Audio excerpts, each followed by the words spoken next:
How y'all doing, ladies and gentlemen? Colt Bennett coming to you with another cooking video. Guys, welcome to the Feed Trough. Now, I don't know if y'all know this or not, but we took a little poll the other day on the Feed Trough's Facebook page. And I asked everybody, and they said, I said, you all want me to do the next cooking video on some shrimp and grits, old Southern favorite, or should I make a salsa video? So guys, guess what? Thanks to everyone that voted, thanks to everyone that commented and all that good stuff. I appreciate the love and support out there. But the salsa guys won, so guess what? You know what that means, right? It's salsa time! And so today, we are making salsa. I'm gonna do my, oh good Lord, chipotle, smoky chipotle. Yeah, smoky chipotle. So it's that stuff that everybody loves, real simple, real easy to make, delicious. So we're gonna start off, guys. Got the big pot over here, and got some vinegar in there, about a cup and a half of vinegar. Now here's the deal: when you're making salsa, you really have got to pick the right kind of ingredients. Whatever kind of ingredients you're gonna go with is what that salsa is gonna taste like. No matter how much seasoning or other stuff you put in there, it's gonna affect the flavor, it's gonna affect the consistency, and all that there. So, also, always wash your vegetables. I know people out there that don't wash their vegetables, and I'm telling you now, it can make you sick if you ain't careful, so wash your vegetables. We're going with Roma tomatoes for the tomato section of the salsa. And I'm telling you now, Roma's a lot less juice, way more meaty. That's what you want. It means you gotta cook it, you ain't gotta quite cook it as long, boil off a lot of extra water. So, good Roma tomatoes. We got some already geared up here in the food processor. You want to take a look at those? See if we can actually work this stand. Oop, we're bending. Oh, yeah, look at that. There we go. I'm excited. And a little wobbly there, but still, it's working good. So we're going to heat it up real quick. And what we got in here is I've got about half a dozen tomatoes already cut up right here. And my cilantro fresh out the garden. So let's see what it does.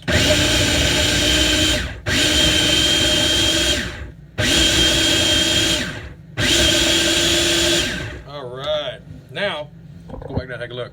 Look at that consistency. See that there? It's kind of like I'm talking about? Yeah. So that is the start of our awesome flavor punch to the face.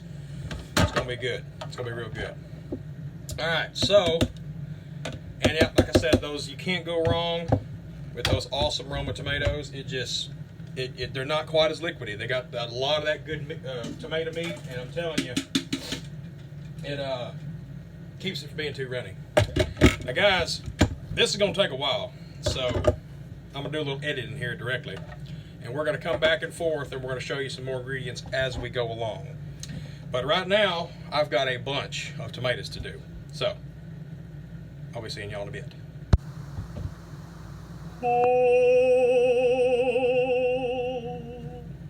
Yeah, my new salsa spoon. Check this bad boy out. Oh yeah, courtesy of Baby Flea Market. Now guys, I'm gonna tell you something right now.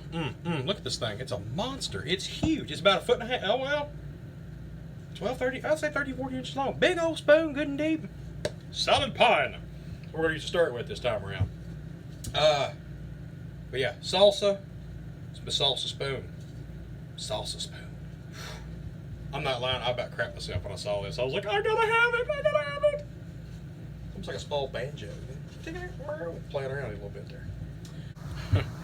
Well, alright, it took us 9,000 years, but I got all the tomatoes cut up and processed. I got the last little batch in here. So what I've done is I took my normal recipe, which calls for 6 quarts of tomatoes, and I doubled it. So I did 12 quarts of tomatoes. Right now that's looking about somewhere between 12 and 15 pounds of tomatoes. We're making a big batch this time around, guys. Alright, so I've got all my tomatoes done, except for the last little batch in the processor now. I took 2 large yellow onions, and I like yellow onions, mostly because, like I said, they're not very expensive, and you can buy a lot of them. But since we're going to add, some different spices and stuff in here, the yellow onion gives it a little bit more, I think it has a little bit more of an onion kind of pow, And I like a little bit of a spicy onion anyway. Whew, excuse me, boys. And ladies, it's I don't know if y'all know or not, but in Arkansas, it's hot. Oh, anyway, now, so I got my tomatoes, and cilantro's already in there, and I did pull it out of the garden today, and it was probably about, I mean, you know, that much, well, about that much cilantro, all squished together. So I think you can get like one package at the store, will probably get you done. Because we don't want it too cilantro-y, because then it tastes like soap, and nobody likes that. All right, so now, a little special ingredient for you guys. Big fan. Everybody likes Mexican food, and if you don't, something wrong with you. But everybody knows salsa goes good with some limes.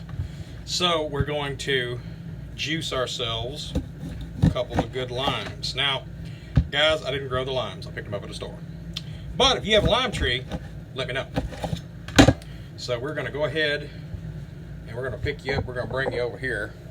Bring you into the Temple of Doom here. All right. Looky there. Oh, she's starting to look real good, guys. She's starting to look real good. All right, so we're gonna go ahead and juice these limes right off in the pot here. Now, you can, if you rather use lime zest or something, you can use some lime zest. That's all right too. But I had the limes, so I figured go ahead and juice them, and a little bit of pulp gets in there. That's okay too. I mean, you know, can't go wrong. Can't go wrong. All right, there's one lime. Oh, they have some good juicy limes too. All right, lime number 2. Just, oh yeah, get it all off in there. So guys, like I said, this is a double batch because I got tired of not having no salsa. I ran out. I was like, what the hell? So, and I got people asking me, Colt, man, we need the salsa. You know, I didn't know my salsa was addicting, but apparently it is. I got folks, you know, oh my God, man, where's the salsa? We need it, man, we need it. So, all right, slide you on out of here, back to the cutting station. All right, guys, 2 limes, juiced. That, a little bit of a special ingredient. Now, let's get these onions cut up, along with the last of the tomatoes. Whew, lime juice. Hang on, here we go.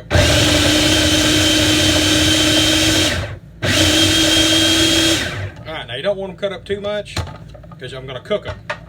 So, it would be like, I like to get my onions down to about like what you would see at Pico de Gallo in a restaurant. So something kind of like that. Still good and chunky. All that goes in there. Alright. So that is. Now, one thing I do want to say real fast, a little bit off topic, but I want to give a big shout out to my grandmother, Sandra Bennett. She was kind enough to pick me up for Christmas this past year, a new food processor, because my old one kind of, and so I just want to say thank you, Grandma. It's kicking all kinds of butt, let me tell you. Woo! Cutting through onions and everything else like I wasn't even there. All right, guys, so now we're down to my favorite part. Well, actually, my favorite part's eating it, so second favorite part? All right, up here, pre-mixed all my spices. Let's see if you can get a look at that there. Oh, that is that. Look at that. That is. Now, I'm not going to tell you everything now. I'll tell you what's in it. I can't be telling you the exact measurements. Can't have nobody out there copying me, you know what I'm saying? But anyway, salt. I use kosher. I use sea salt, kosher sea salt. So kosher salt, black pepper, coarse ground. I got some red pepper flakes. I got some salt, some garlic powder, onion powder, and that's it for your seasoning. Right there. I lied. A little bit of smoked paprika. Can't forget that either. So that's going in. All right, there's our seasonings. And now throughout the cooking process, I might have to add a little, you know, back and forth a little bit just to make sure she's right. But that's just doubling the recipe, so we should be good there. And like I said, guys, for this time around, we're doing the smoky chipotle, which seems to be everybody's favorite. Everybody likes it, from little bitty to real big, you know. So, and the heat that comes from that, along with the smoky flavor, is coming from some fire roasted chipotle peppers. Which a chipotle pepper, if you didn't know, is a jalapeno that is roasted in. You can do it on a grill, you can do it in your oven, you can cook it on a flat top, but you cook it till it's good and dark, and that's where the heat comes from. Is a chipotle pepper. So I'm going to go out and probably fire those up here in a little bit, and then start the cooking process. Now this salsa is going to cook for about an hour and a half to 2 hours because it's so much. And just cook real low and slow, just to bring it up to and then you bring it up to a boil when you get ready to jar. Now I'm not going to go through and show you guys the jarring process, because if you don't know how to jar stuff, then well, we can do a video on that sometime if y'all want a how-to video, but it ain't gonna be a part of this one here. But I will show you guys the finished product, and y'all be sure, everybody out there, y'all let me know. Y'all want a jar? Hit me up in the comments below, or call me if you know me. You know what I'm saying? So, y'all keep cooking.